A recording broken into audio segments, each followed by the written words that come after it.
Olá a todos! É com muita alegria que iniciamos mais um Prosas Sociológicas para a gente continuar estudando Weber. Desde semana passada que eu estou ansioso para saber mais sobre esse grande pensador. E aí, Zé, vamos continuar falando de Weber? Vamos continuar. Bom dia para todo mundo. Boa tarde ou boa noite, ou boa madrugada. Né? Boa madrugada.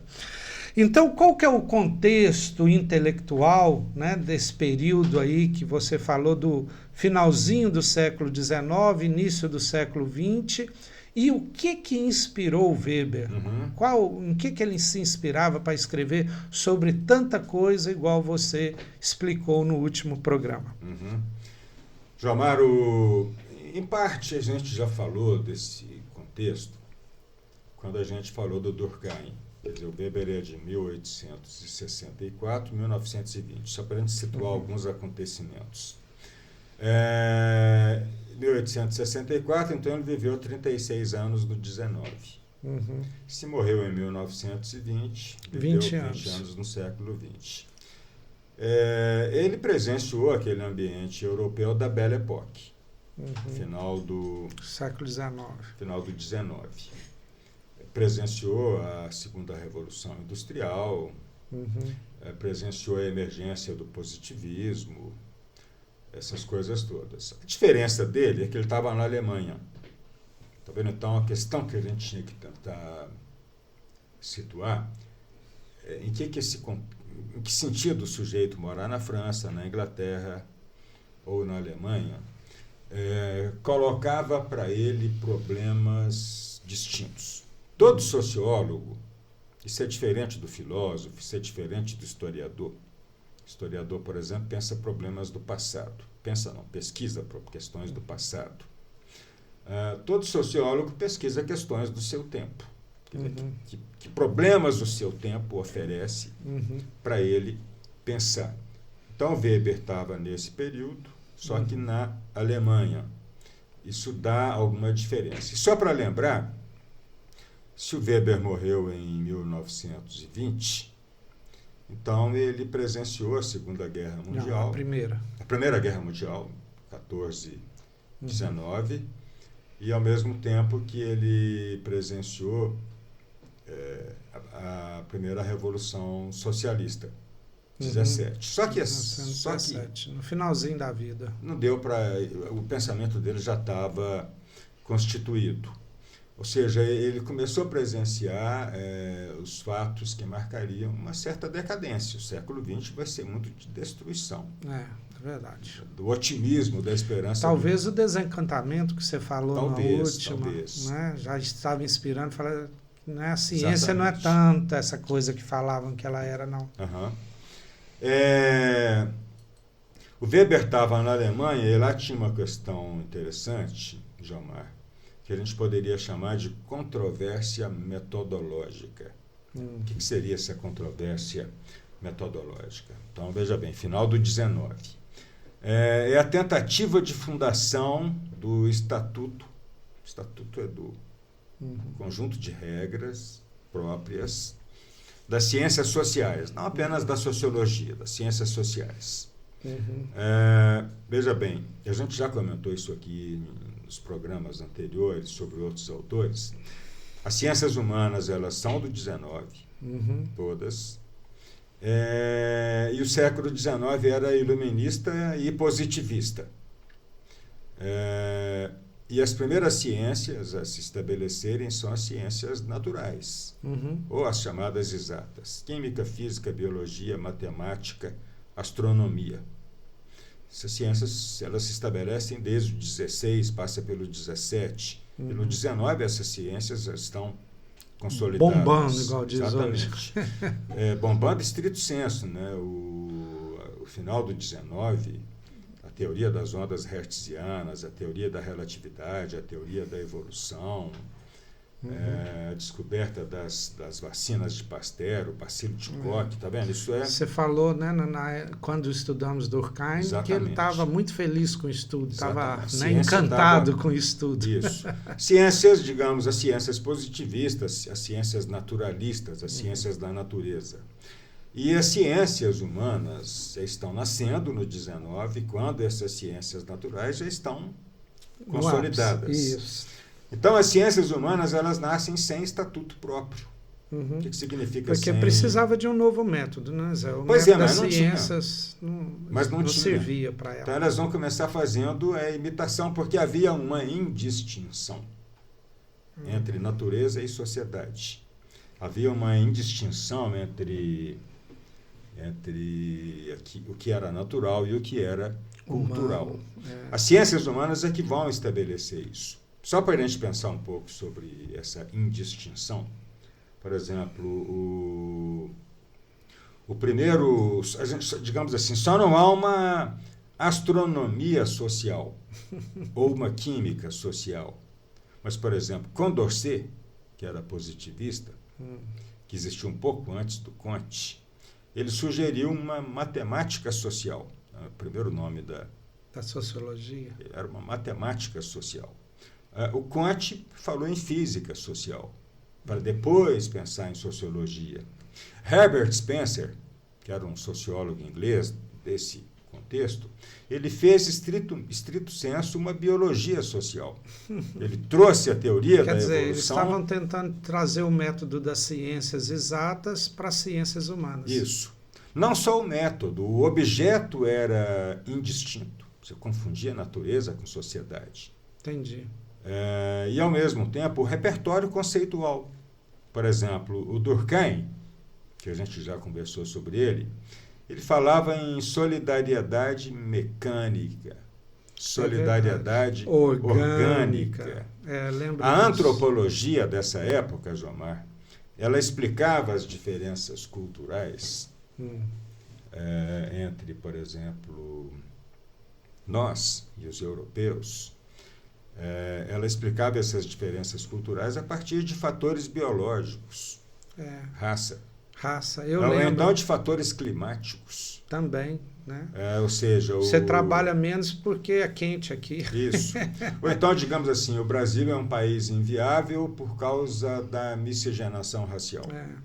Alguma coisa do tamanho da cabeça, do cérebro, tinha a ver com racismo e etc. Era uma tentativa de compreender os fenômenos sociais e culturais com o mesmo aparato conceitual, metodológico, com as mesmas referências das ciências exatas. Naturais. E o Weber, digamos, na Alemanha, a Alemanha estava começando a fazer um estranhamento disso. E é lá, portanto, que vai surgir na Alemanha, isso não vai surgir na França e nem na Inglaterra. A França era essencialmente positivista. E o grande sociólogo da Inglaterra era Herbert Spencer. Então, na Alemanha é que vai surgir essa ideia, esse desconforto de pensar a sociedade e a cultura com conceitos das ciências da natureza. E é isso que colocava lá na Alemanha, primeiro, o chamado problema da autonomia, da propriedade, da identidade, da diferença, né, da especificidade das ciências humanas em relação às ciências da natureza.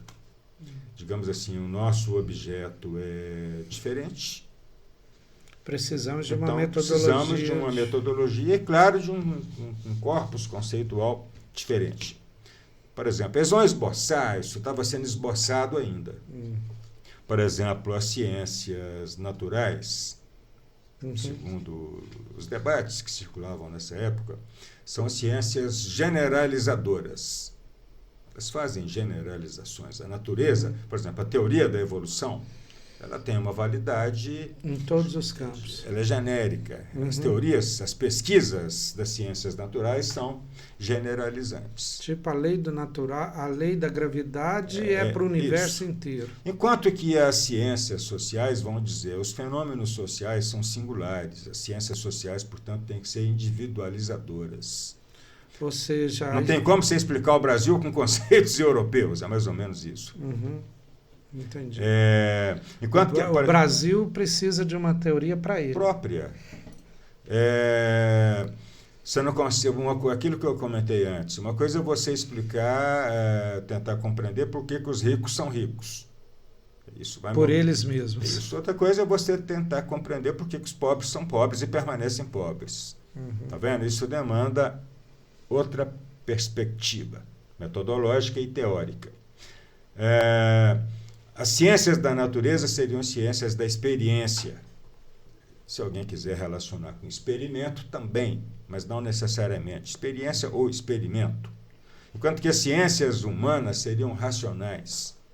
Isso é o que o Weber está defendendo. O Weber, não só o Weber, mas o ambiente, havia outros pensadores sociais alemães que estavam começando a pensar isso. Por exemplo, as ciências da natureza são ciências de leis. Lei da gravidade, a evolução das espécies. Enquanto que as ciências humanas seriam ciências de acontecimentos. Ou seja, você tem que estudar os acontecimentos e aquilo não vai te permitir a formulação de leis universais, gerais. Ciências da natureza são nomotéticas, ou seja, nomo é lei. Enquanto que as humanas seriam ideográficas, ide no sentido de singulares. São ciências de estudos das singularidades. Nós estamos falando da controvérsia metodológica na qual Weber estava inserido. Quem que eram os agentes dessa controvérsia? Três, digamos, tipos de sujeito. Os positivistas, que estavam sendo alvo dessa crítica. A ideia dos positivistas era o seguinte, era uma trilogia. Leis naturais, que valem para a sociedade. O Comte dizia, há leis tão determinadas para o progresso da sociedade como para a queda de uma pedra. Está vendo? Leis, racionalidade do processo e previsibilidade. Que é difícil. Segundo Comte, uma das funções da ciência é prever os acontecimentos para que o homem possa lidar com eles. O outro contraponto que existia nessa controvérsia era o historicismo. Qual era a ideia do historicismo? Era o oposto disso. O historicismo era o seguinte, acaso, irracionalidade, não é do sujeito, dos fatos, não há uma racionalidade. Ou seja, o passado não desenhou o presente, assim como o presente não está desenhando o futuro. O fato das coisas serem assim não significa que elas serão assim. Essa é a ideia da imprevisibilidade. Acaso, imprevisibilidade e irracionalidade. O real não é racional. E o Weber? Onde que o Weber entra nessa controvérsia? Primeiro ele vai dizer o seguinte, o primeiro fato que ele vai identificar, que ele vai colocar, liberdade. Está vendo? O positivismo coloca leis. O historicismo, acaso, o Weber vai colocar liberdade. De quem? Dos sujeitos. Os sujeitos têm liberdade para mudar o curso das coisas. Segundo, racionalidade. Está vendo? O positivismo falava em racionalidade, mas da natureza, do real. O historicismo falava em irracionalidade, do real. E o Weber vai falar em racionalidade, não é do real, é do sujeito. O sujeito é racional.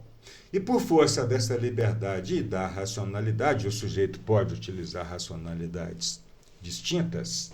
O que prevalece na sociedade, na história humana, é a imprevisibilidade. O que significa isso? O fato das coisas estarem indo nesse rumo não significa que elas vão permanecer nesse rumo. Os sujeitos podem mudar o curso das coisas. Está vendo uma ênfase Por isso você falou que ele é precursor do existencialismo. E, ao mesmo tempo, um sociólogo, digamos, kantiano. Ao mesmo tempo, por causa da racionalidade. E do sujeito. As contribuições originais do Weber ao pensamento sociológico, à formação da sociologia, a gente poderia dizer o seguinte, Jomar. Primeiro, ele tem um repertório conceitual próprio. Quando você pega o repertório conceitual do Tocqueville é um, o do Comte é outro, o do Durkheim é outro, embora tenha uma conexão boa com o Comte, mas tem muitas diferenças. E o repertório conceitual do Weber é outro. O pensamento que o Weber tem sobre sociedade, sobre indivíduo, não tem conexão alguma com esses pensadores que a gente conhece. O Weber, ele põe um objeto, ele define um objeto próprio da sociologia. O Durkheim falava que era o fato social. O Weber vai dizer que é a ação social. Nós vamos conversar sobre isso nos programas seguintes. O Weber cria um método próprio para a sociologia, para o estudo da ação social. Durkheim também fez isso. Durkheim escreveu as regras do método sociológico, para estudar os fatos sociais. O Weber cria a teoria dos tipos ideais, isso é um recurso metodológico que ele cria, para fazer o estudo da ação social. Tá vendo? Ele define um objeto próprio da sociologia, ele cria um método próprio da sociologia e ele cria um repertório conceitual próprio para a sociologia. Ele faz uma crítica principal que ele faz ao positivismo, mas não só ao positivismo, é sobre a função da ciência. Lembra que o Kant falava que a função da ciência é conhecer para prever e prever para prover? Weber vai dizer o seguinte: os fenômenos sociais são imprevisíveis. A natureza pode até ser previsível, mas a sociedade é imprevisível. Então a ideia dele é o seguinte: a função da ciência é esclarecer, mas não é orientar. E com isso ele vai fazer uma crítica ao cientificismo. Lembra que o Kant queria colocar os cientistas sociais no poder? Queria transformar o sociólogo em sacerdote da sociedade, que chegou até a criar igrejas, inclusive no Brasil. O Weber vai dizer o seguinte: a ciência não tem poder para isso, a ciência não tem poder para orientar. Ela é capaz de esclarecer, mas a decisão é do sujeito, porque o sujeito é que é racional. E última coisa, João Mário, o Weber, ele, tal qual o Durkheim, ele fez muita empiria, ele fez muita pesquisa empírica. Para não dizer que ele tem uma vasta e importante obra. Eu vou só mostrar rapidamente. Ensaios de Sociologia, é um clássico. A teoria dos tipos ideais, a concepção dele de sociedade, está aqui. A Economia e Sociedade. Não sei se as pessoas concebem. Deve ser mais de 1000 páginas. Mas é uma obra de nessa edição, 1237 páginas. Ou seja, bem profícuo. Não é pouca coisa. E talvez a obra mais famosa, mais lida, talvez mais importante. É difícil falar isso. A Ética Protestante e o Espírito do Capitalismo, que lá no 4º programa que a gente fizer, nós estamos no 2º, sobre Max Weber, nós vamos, de algum modo, conversar sobre essa obra um pouco no sentido de sugerir que as pessoas leiam essa obra do Weber, que é um clássico, que foi considerado um dos livros mais importantes do século XX, escrito no início do século XX.